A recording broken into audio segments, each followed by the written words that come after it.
Halo guys. Ya, balik lagi di Nyinyir TV.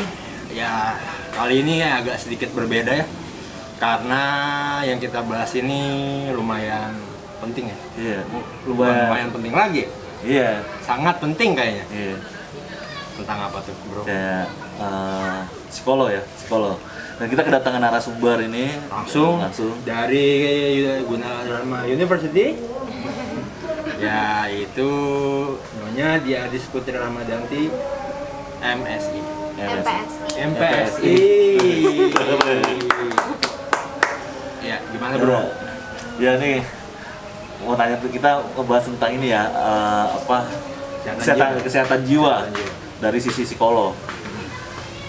Saya ada paling terberat, pertanyaan saya ya, pertama tuh yang paling terberat untuk menangani pasien itu apa untuk di kesehatan jiwa itu? Kalau paling terberat apa ya? Mungkin kepercayaan dari pasiennya itu sendiri kalau mau konsultasi ke psikolog. Itu terus yang kedua mungkin proses terapi. Jadi kan pertama itu kan kalau misalnya mau kita datang ke psikolog itu kita tuh harus nyadarin dulu Pasiennya? pasien sendiri tuh harus nyadarin dulu kondisi psikologis dari diri sendiri dulu. Tingkat awareness-nya mungkin kali ya? Iya benar. Terus kebutuhan dia, kepedulian dia sama mental illness-nya dia sendiri. Kayak misalnya ada orang yang emang beneran misalnya dia stres, tapi banyak orang tuh yang anggap itu tuh kayak hal-hal sepele. Jadi mereka kayak Jadi di lingkungannya ya? Kalau misalnya kayak mereka mau ke psikolog jadi kayak maju mundur, itu yang sulit sih pas awalnya itu. Mau ke sekolah males gitu ya? Iya misalnya kayak gitu. Karena mungkin lingkungan sekitarnya juga tidak mendukung untuk dia mengungkapkan kegelisahannya lah ibaratnya. Terus ditangani lah gitu ya? Ditangani, terus udah gitu nanti kan bakal ada proses terapi. Biasanya kalau misalnya proses terapi juga itu kan membutuhkan dua belah pihak antara psikolog dan pasien ya. Misalnya kayak kalau misalnya si pasiennya ngerasa nggak mau lagi ke psikolog, harusnya misalnya gini, misalnya dia punya sesi terapi itu harusnya misalnya 24 sesi terapi. Tapi kalau misalnya si pasiennya ini atau kliennya ini ngerasa kayaknya sih udah baik-baik aja deh. Udah cukup deh. Kayak udah cukup deh. Tapi itu menurut dia gitu. Mereka bisa berhenti di sesi misalnya 10 atau 15 itu jadi kayak nggak kasarnya belum kelar bro. Iya, isinya belum kelar terus efektif terus mereka nanti bisa masuk lagi. Pulang lagi. Balik lagi. Ibaratnya penyakitnya balik lagi. Belum kelar, belum selesai. Belum kelar, udah lagi. Begitu balik lagi.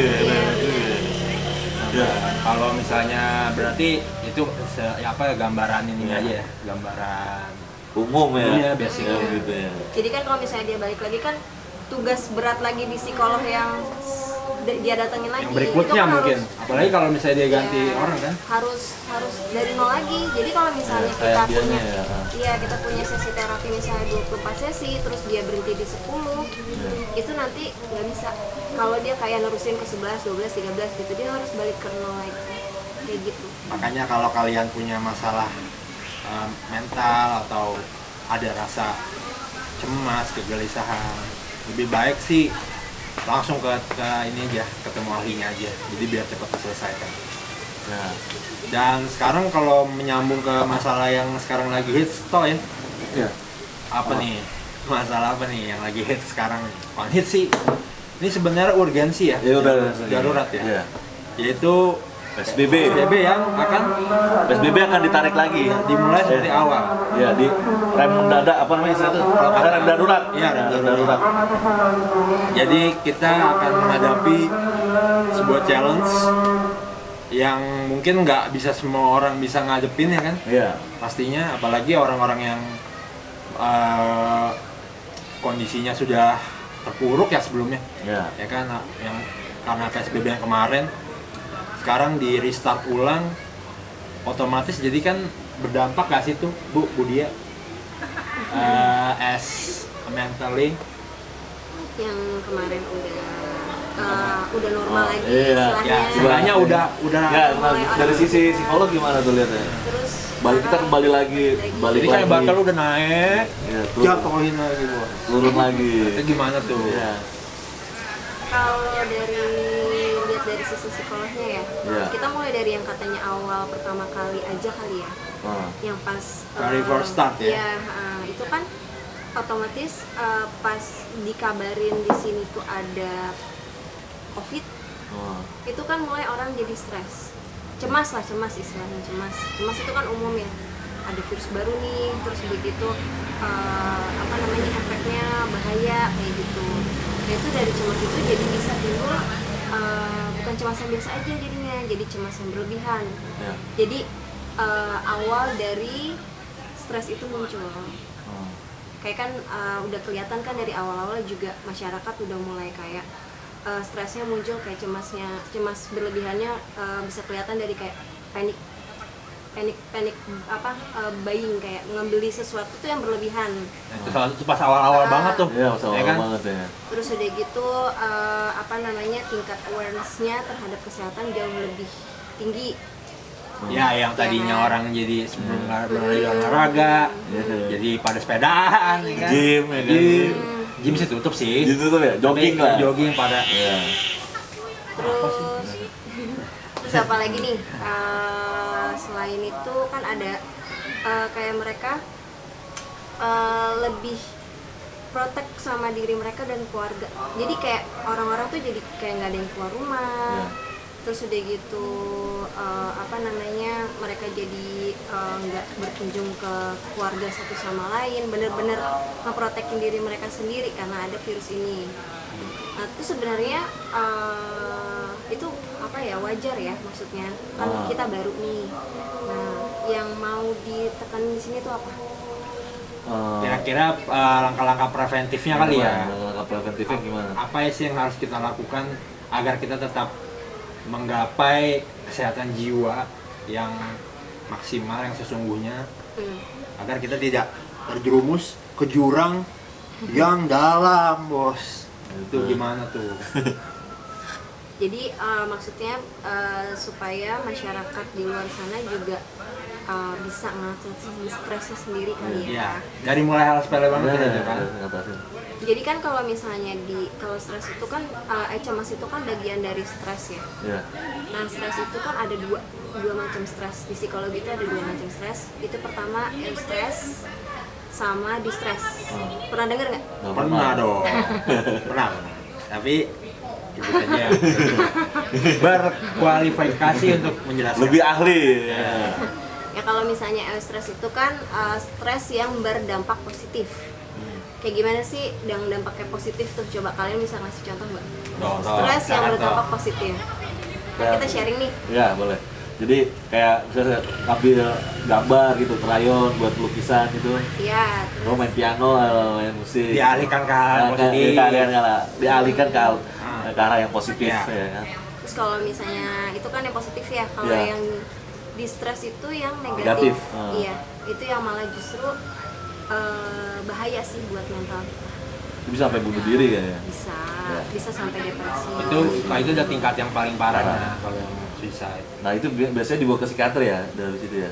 Kalau Ya, itu iya, biasanya kita Dianjurin. harus kayak yang tadi pas awal, kalau misalnya kita udah ngerasa stres kita itu udah mengganggu ke kehidupan kita sehari-hari, itu jangan kayak berasa ntar tidur aja deh, ntar juga stresnya hilang. Pergi keluar deh, ntar stresnya hilang. Padahal abis itunya tetap kayak gitu. Jadi kita masyarakat sendiri tuh harus bisa menilai atau mengkualifikasikan stres kita tuh udah di mana. Dan menerima diri kita ya, Nah, menerima iya, diri. kayak gitu. Jadi kalau kayak kita ngerasa kayak wah kayaknya gue yang ini, kita nggak usah ngerasa kayak yang paling bener gitu loh. Kayak denial lah sama diri Ya, kita denial. sendiri. Itu kan banyak kan kayak gitu. Makanya kebanyakan orang juga udah stres parah, mereka malah nggak mau ke psikolog, mereka malah kayak takut ke psikolog. Dan emang udah mindsetnya orang-orang masyarakat luar itu ke psikolog itu kalau mereka punya sakit jiwa. Jadi Padahal kan ada stigma nih, ada stigma di masyarakat yang menilai seperti itu. Padahal kan nggak juga bro. nggak harus depresi ringan bisa. Iya, ya maksudnya stres aja kan kita kalau mau kita mau berobat bisa lah. Iya. Kita ke psikolog. Jadi misalnya kan kalau misalnya kayak yang sekarang itu kan kalau kita bisa sebenarnya kita bisa sendiri buat nanganin stres kita. Iya. Jadi misalnya kita ngelakuin hal-hal yang di masa pandemi ini ya, kayak tetap komunikasi sama keluarga jauh via telepon, video call, ya, via macam-macam Zoom lah. kan udah banyak nih sekarang malah jauh lebih gampang kan daripada zaman dulu nggak bisa harus ketemu dulu. Sekarang lebih dipermudah. Lebih dipermudah. Terus udah gitu ngelakuin kegiatan yang emang kita suka. Iya. Yang paling ini sih kita terapi perilaku ke diri sendiri. Oh. Itu Yang paling penting sih kayak kita kan di masa yang ada hal yang baru kayak protokol kesehatan itu kan baru banget ya. Kita New sebenarnya normal kan, ya. Iya, sebenarnya kan hal-hal yang ada di masyarakat sekarang ini kan sebenarnya emang harusnya kita lakuin sebelum ada pandemi. Iya. Kayak cuci tangan, kalau dari mana-mana, terus udah gitu pakai masker kalau misalnya pergi gitu kan. Tapi kan kalau sekarang lebih rutin ya pakai maskernya. Nah, kita tuh harus bisa menerima keadaan yang istilahnya berubah saat ini. Acceptance ya. Iya, kalau misalnya kita nggak bisa menerima keadaan saat ini, terus di diri kitanya juga jadi bermasalah gitu. Oh iya. Jadi ntar muncul penyakit baru pastinya. Jadi stres sendiri harus pakai masker terus jadi kepikiran atau apa terus kayak cuci tangan tuh jadi orang kalau misalnya kayak dia melakukan protokol kesehatan juga bagus, tapi kita juga harus melihat ke diri kita sendiri juga. Kan jadi ada orang yang stres itu kan tadi kayak macam-macam kan. Nah, ada yang menerapkan protokol kesehatan dengan benar tapi jadinya berlebihan.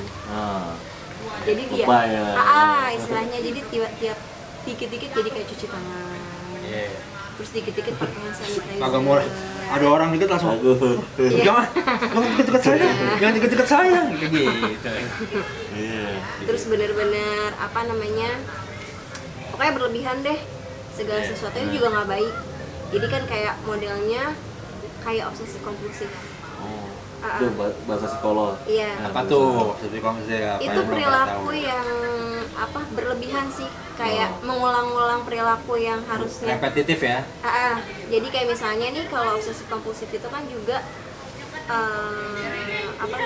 sifatnya itu perilaku yang emang udah udah dijalani itu lama. Kayak misalnya kebiasaan misalnya orangnya nggak bisa kotor. Dia bakalan cemas banget, itu juga cemas tuh. Dia cemas banget kalau misalnya kayak dia kotor sedikit langsung cuci tangan. Padahal tangannya bersih. Harusnya dia nggak usah cuci tangan. Terus tiap perilaku itu tuh bisa sehari bisa 20 kali. Bisa lebih daripada itu. Terus misalnya kayak kita misalnya kita nih pernah kemalingan rumah. Trauma gitu kali ya Trauma rasanya. kan, maksudnya kayak cemas gitu. Dikit-dikit ngecekin pintu. Iya benar. Lihat Itu udah dikunci jendela. belum ya gitu. Padahal udah harusnya dia sekali atau 2 kali aja udah cukup. Completely safe. Tapi dia balik lagi mau tidur jadi nggak bisa terus dia balik lagi, itu yang namanya kayak obsesi kompulsif. Berarti gini ya, kesimpulan ya bro, kita kesimpulan yang saya tangkap tuh permasalahan di self diri ya, self defense kita sendiri ya kan, dan justru bagaimana diri kita sendiri harus bisa mengatasi kondisi, harus pinter-pinter ya kita sendiri gitu. Karena bagaimanapun menurut gue ya, manusia itu adalah makhluk yang paling adaptif ya. Jadi lu bisa bayangin nggak, ratusan tahun sama ribuan tahun yang lalu itu pasti mindset kita berbeda, mindset manusia itu berbeda sama yang sekarang. Ya nggak sih? Nah sekarang kan kita dipaksa untuk berubah nih, mindset kita harus berubah dengan new normal. Kalau gue bilang sih bisa banget, gitu loh. Karena memang manusia pada dasarnya itu sangat adaptif sama keadaan, sama lingkungan sekitar gitu. Ya sih. Nah, kalau diri kita sendiri punya masalah kalau udah merasa keganggu masalah pribadinya, nah itu menurut saya kita juga bisa baru hubungi psikolog gitu. langsung Ya. temui ahli yang ini aja yang kompeten di bidangnya Ya, lah. di bidangnya. Tapi ada satu lagi nih pertanyaan yang aku nggak Oh. agak ini. Terakhir nih ya. Iya, ya terakhir lah. Terakhir. Soalnya agak ini juga. Gimana kalau misalnya untuk orang-orang yang dalam tanda kutip menengah ke bawah lah. Jadi kayak susah gitu. Karena kan mungkin kan dibayangkan orang-orang itu kalau yang bisa ke visit ke psikolog, visit ke psikiater itu kan mesti ini kan ada uang gitu. Ya. Nah gimana menurut Mbak Dia nih untuk orang-orang yang misalnya kurang dalam segi finansial tapi ingin menghubungi orang-orang yang ahli di bidangnya itu gimana? Kalau buat masyarakat umum Harus kemana nih gitu? Iya, mereka kan tahunya itu kalau ke psikolog, ke psikiater itu harus ngeluarin uang yang cukup besar. Ya. Ya. Betul. Tapi Ya, bener itu. kalau misalnya sekarang psikolog tuh udah banyak banget. Di mana-mana psikolog ada. Di klinik ada, di rumah sakit ada, bahkan di puskesmas tuh ada. Jadi dari semua kalangan yang istilahnya dari menengah ke bawah sampai menengah ke atas itu psikolog ada. Jadi Dan di tempat-tempat di tempat-tempat kecil juga ada kayak di puskesmas nih, tapi kita harus lihat dulu nih di puskesmasnya kira-kira ada nggak ya psikolog yang praktek di sana.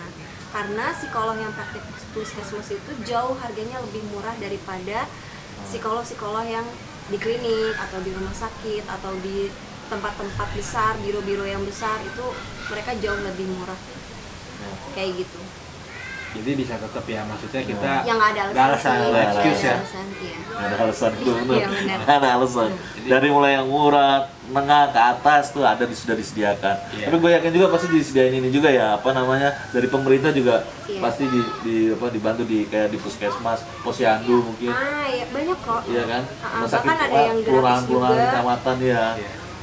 Ya kan pemerintah di setiap di setiap pemerintah di setiap kelurahan daerah tuh pasti disediain psikolog juga pasti ada gitu, udah ada.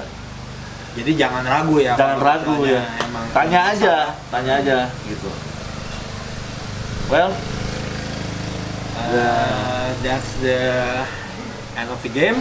again, ya kalau ada yang mau tanya-tanya boleh lah nanti Boleh. di komentar di bawah. Terus Dan- jangan lupa nih follow IG-nya Ibu Dia. Ibu Dia kalau ada masalah atau keluhan Ya, psikolog klinis dari Universitas Gunadarma. Apa nama IG-nya? Iya, Adis Putri. Yang nanti adalah saya tulis di deskripsi. deskripsi ada di deskripsi. Jangan lupa like, subscribe, and share. Thank you. Komen Makasih juga ya. Komen. Thanks.